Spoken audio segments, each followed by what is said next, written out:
When it comes to death, everyone is afraid, including those who are brave enough to sacrifice their lives for the cause, because death is like entering the realm of destruction, no longer present, being forgotten, leaving everything with nothing.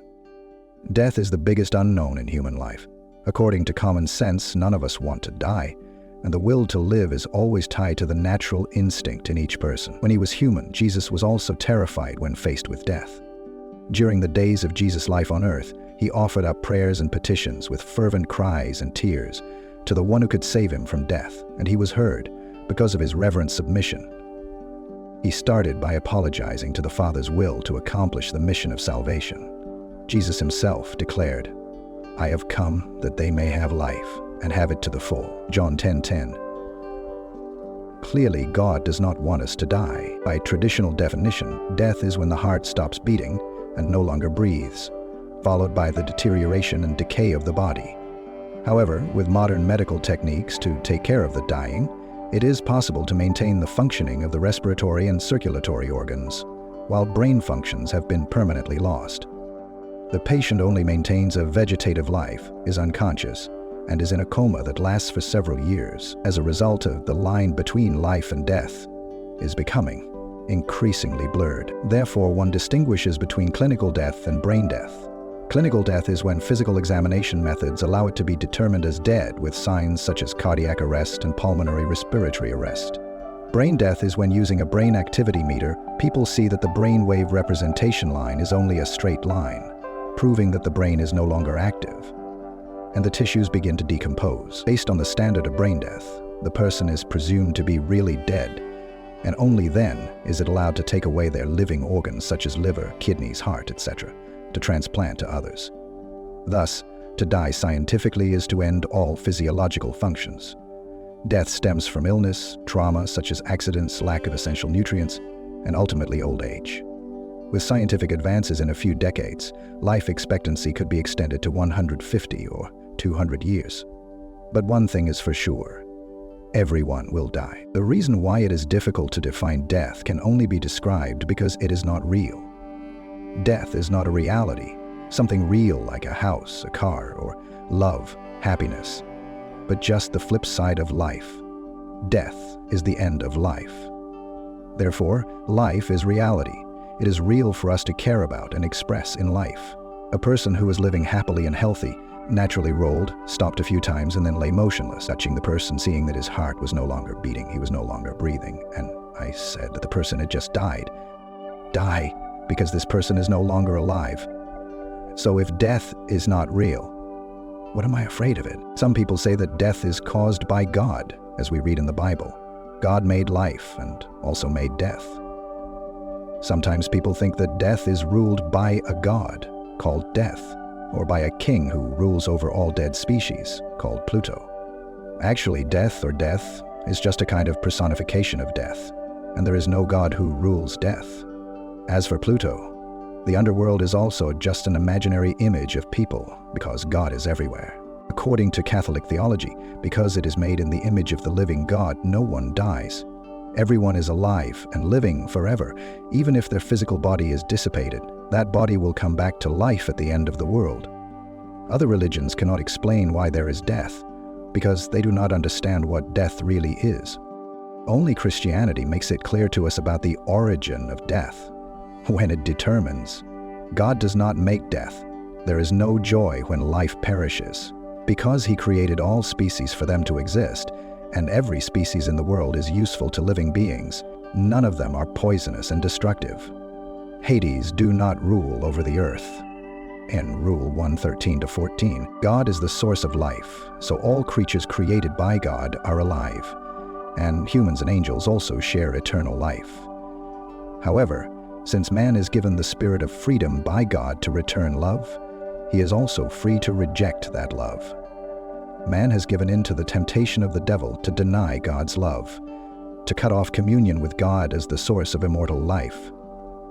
So man must die, both in body and soul. Then all things, because they are closely related to man, must also suffer corruption because of man's sin. Rev 2:23-24 says, God created man, giving them immortality, They are made to be the image of his nature. But it is because of the jealous devil that death has invaded the world. Whoever sides with him must taste death.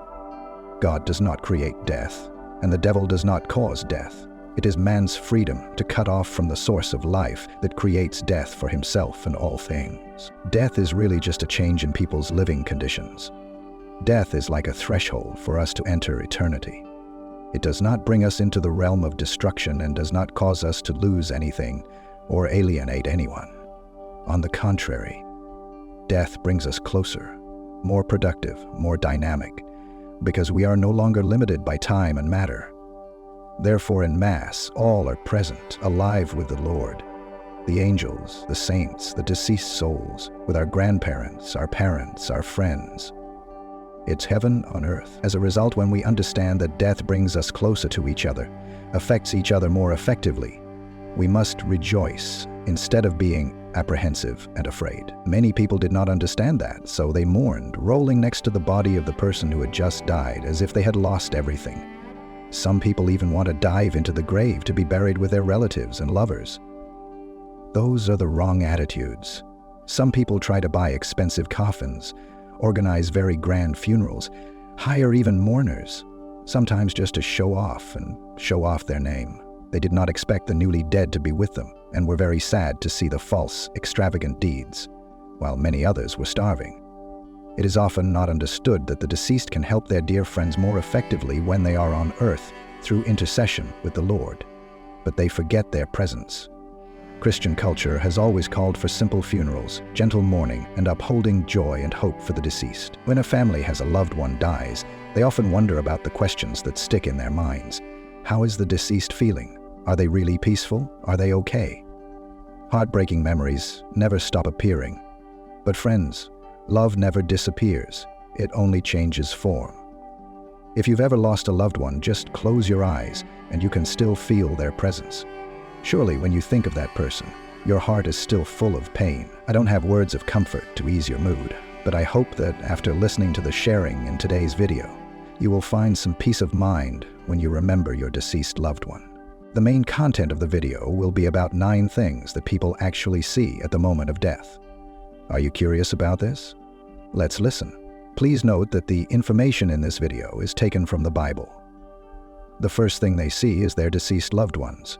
When a person dies, they see their deceased relatives waiting to lead them towards the light, bringing peace and joy. Imagine your loved one lying in a hospital bed, their eyes closed, and after opening their eyes, they see a new world, where the dim light between life and death appears with familiar faces of the departed. They seem to know that this is their time, and that the place where they are waiting is also the place where God is protected, because God is not the God of the dead, but of the living.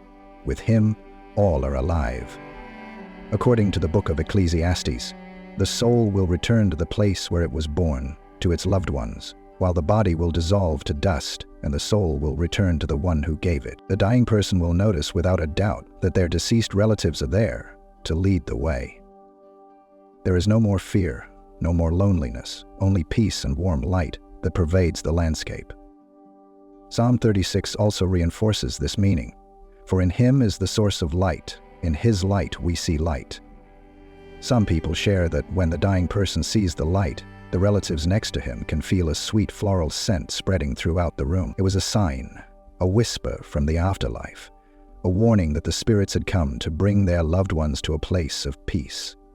That moment is full of tension and drama, as a confrontation that makes us reflect on the fragility of human life and what really matters when we are about to leave the world. For in these last moments, wealth, achievements, and daily worries all disappear.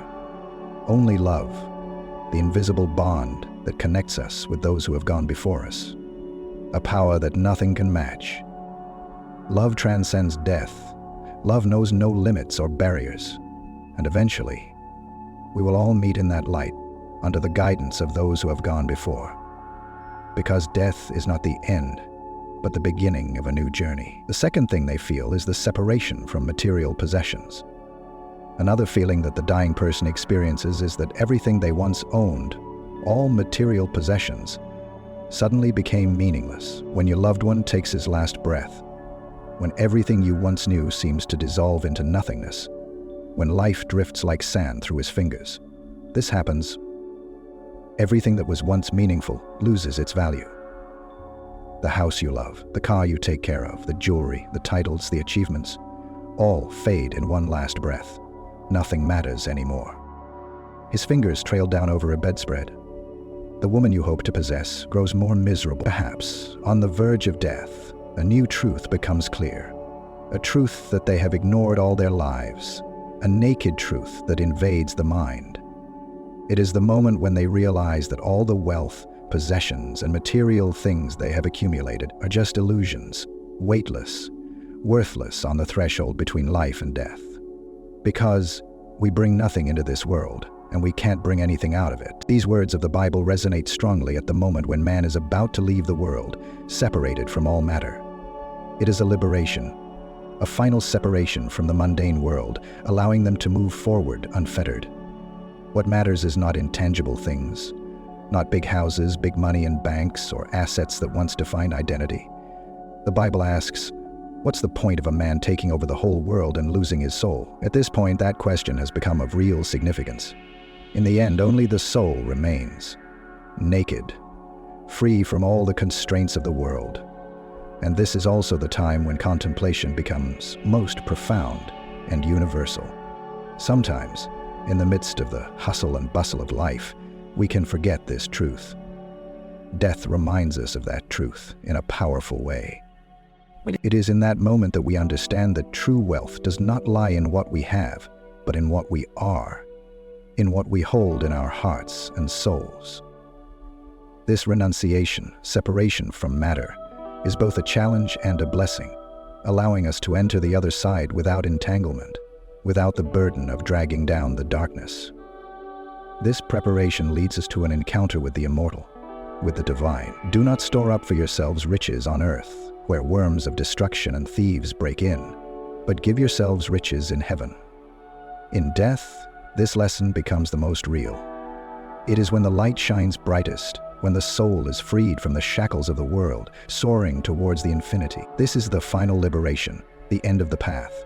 Only what really matters remains. Matter dissipates, and the soul is ready for the great journey. It is a reminder to all of us that, in life, what is essential is not what we have, but the love we give and the peace we carry. Because in the end, it's the only asset we can carry. Let's move on to the third thing that people often see when they are about to die. They see their bodies floating high, observing everyone around them. Suddenly, the soul of your loved one is no longer in your body, but they are not completely gone. They find themselves suspended in space, between life and immortality, looking down from above. They saw their immobile bodies surrounded by miserable faces, tears flowing in despair.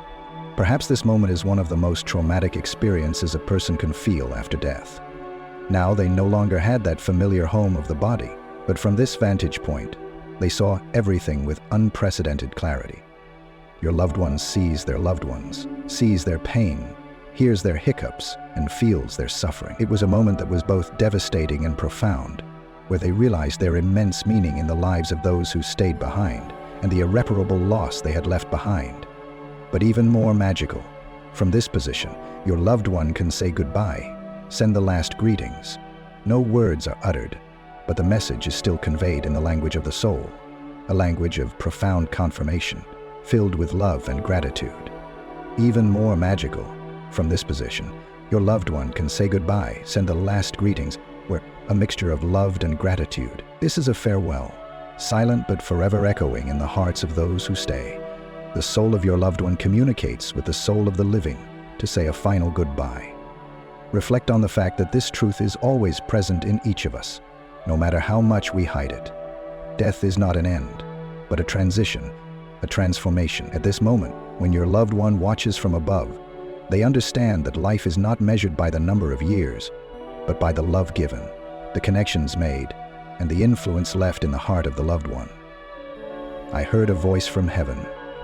Blessed are those who die in the Lord. Yes, the soul says that they will rest after their good works, for they will follow them. From above, your loved one sees clearly his whole life as a mirror that reflects a personal judgment, not to judge, but to look back at the pure truth. They realize what really matters is love, compassion, and memory. Even though they are no longer in their bodies, their presence is still very strong. The soul says goodbye, but does not disappear, leaving an indelible mark on the hearts of those who love them. This is a moment full of tension, full of emotions, but also a deep peace. Because in that silent farewell, your loved one understands that even though life on earth has ended, love does not die. Love lasts forever, and that is the strongest truth, overcoming death. The fourth thing that the deceased often do is visit the living to say goodbye by appearing in their dreams. After death, the soul stays in the world for a short time, visiting familiar places for various reasons. One of those reasons is to say goodbye to family members who are unable to be present when they leave, giving them peace. It was like they had one last mission to complete, a divine mission before they could cross over to the afterlife. Therefore, sometimes people see a loved one in a dream or feel their presence even though they are not aware that they have passed away. Your loved one has dissolved into the light, but the presence of love and the traces they leave are still there in this world, in the hearts of those they have touched, forever endured. Fifth, when a person dies, they see every moment of their life appear like a movie. Every moment, from the childhood days to the last breath, passed before their eyes with an emotional clarity, including lights out. There is no more falsehood or illusion. All that they see is true. Everything that has ever happened is not concealed but revealed. No secrets are hidden. This is the naked truth, the sum total of a whole life. Your loved one will get to relive the beautiful moments, the days of pure happiness when laughter echoes throughout the room, and the seemingly eternal love. But they will also see difficult moments, mistakes, decisions made in desperation, words they wish they could withdraw. Because we all have to appear before the court of Christ to receive the reward we deserve for everything we have done, whether good or bad, in this body.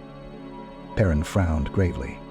His reptilian face grew. This is not a judgment in the sense of condemnation, but an opportunity to truly understand the life your loved one has lived. They wonder if they are happy, if they appreciate each day, if they have loved enough and lived purposefully in the midst of many events. Your loved one realizes that life is not perfect, but it contains moments that have shaped their nature. Laughter, tears, victories, and even failures are meaningful. When you possibly think about, in this summary, they are not alone. The Divine One is present with them, leading them on a journey of self-evaluation. He was the beginning and the end, the first and the last. From beginning to end, God was present in every moment of their lives. And now He reveals the whole truth of their existence. Eventually, your loved one realizes that happiness is not the destination, but the journey they have gone through. That true wealth does not lie in material things, but in moments of sharing, in acts of love, and in the search for inner peace.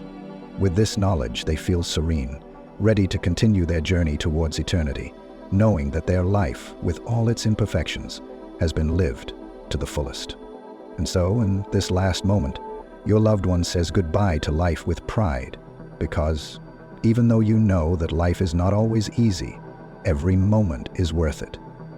In the sixth thing, they see the purpose of life. Your loved one realizes profound revelations about their existence and meaning. They understand that everything they have experienced is beneficial to their spiritual evolution, that nothing is random, and that it is all a choice. They realize that the path they have traveled has yielded many sweet fruits, and that their spiritual growth has been remarkable. Your loved one has crossed the threshold of death. Now there is no more pain.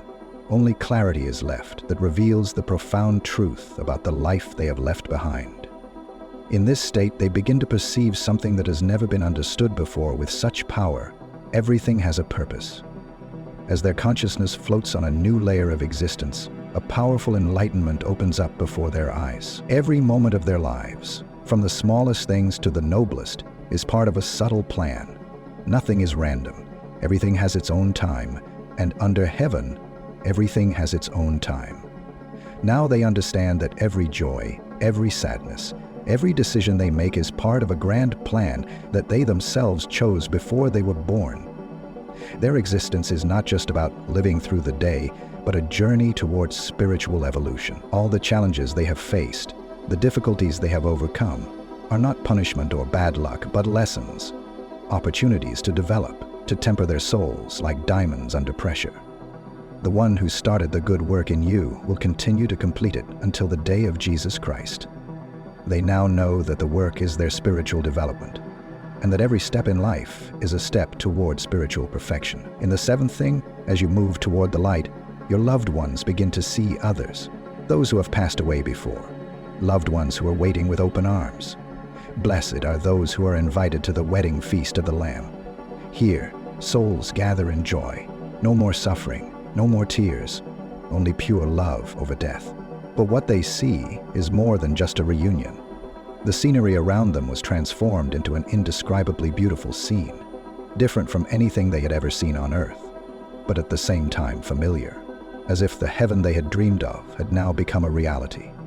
The victor shall inherit all things, and I shall be his God, and he shall be my son. This is a place of promise, an eternal home where all promises come true. In this new sky and new earth, everything is pure, no longer stained by the ruins of the old world. The colors are more vibrant, the air is fresher, and every step leads to the perfect place. I have seen the new heavens and the new earth, for the old heavens and the old earth have passed away, and the sea is no more.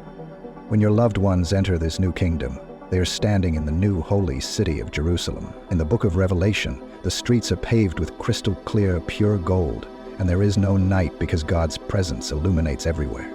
The walls are decorated with precious stones, and the huge pearl gates are always open, inviting all who have been redeemed. As they walk down these glorious streets, your loved ones realize that they are not alone. The last thing is an encounter with God. When the souls of your loved ones are aware of the new life and feel the fullness, they end their mortal life with the last beat. Everything familiar gradually dissolves into silence. They find themselves in a completely different place, a space where time no longer exists, and peace pervades everywhere. No more pain, no more fear. Only a deep peace that fills every corner of the soul. In that moment, they felt the presence of God, who had always been with them, even though they had never realized it before. It is a genuine feeling, covered and filled with love so pure and perfect that no words can describe. Now we look through the glass, dimly, but then we will face it directly. For the first time, your loved one sees clearly what they previously only felt, God's presence. This encounter transcends all mortal experience.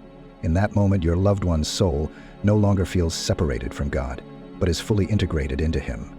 It is a return home, a reunion with the source of all life and all life. For in Him we live, move, and exist. At this moment, your loved one not only sees God, but also understands Him in a way that transcends all earthly knowledge.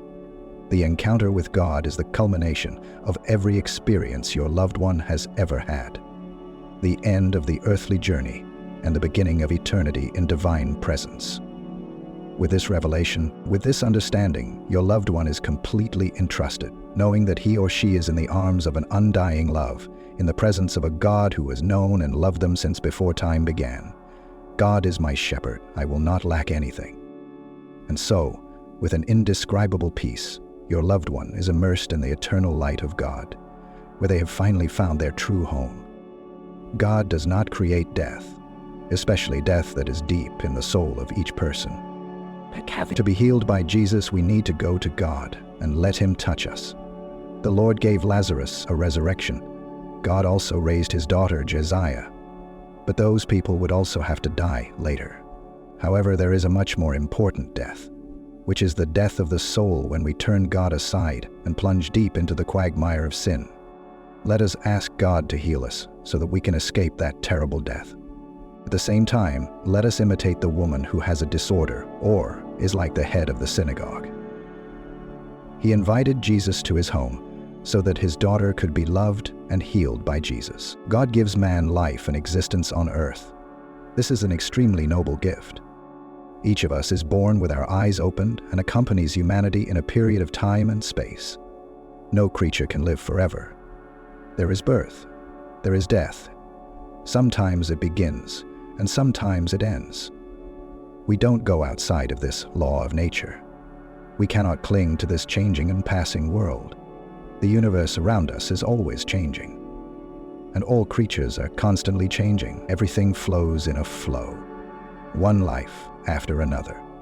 God has arranged a time for each type of creation. We humans share life from God Himself. He is the source of all life. Life gives birth to life. The life of the whole ancestor is connected from generation to generation. Life is a non-stop chain. Life will not die, but people will die. We go into life with this physical body, and then one day we will pass away, and the body will dissipate. We all want to live and live a long time, but the desire to live in that world is only in the next life. We are invited to look at life so that every moment of our life brings good results.